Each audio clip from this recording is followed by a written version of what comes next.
Allah işləyir. Saxla bala, neynirsən? Mən bilirəm neynirəm. Dimdiysən, bilmirsən neynirsən. Zərbədən çıxarkən heç vaxt, əgər uklon roklar eləyirsənsə, əllər bu vəziyyətə düşə bilməz. Əllər daimi çənədə olmalıdır. At mənə qabaq əl, çıxdım, sağ əlim çənəmdə, çıxdım, sol əlim çənəmdə. Nurok eləyirəmsə, bakavoy at sağla. Hop, çıxdım, əllər və ayaqları işlətmək lazımdır. Belə heç yerdə yoxdur çıxmaq. Birincisi, sən heç elə çıxa bilməzsən təcrübəli rəqibdən. İndi mənlə işdə görüm çıxa bilərsən o vəziyyətdə. Keçirdərəm başıma zərbəni.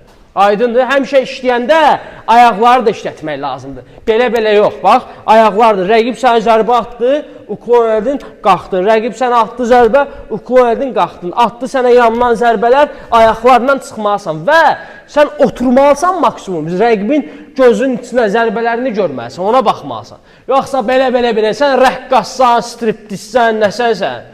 Davay, indi akuratlı, səliqəli işləyirik. Etdi. Ay sağ ol, bax belə, təkmilləşdir özünü.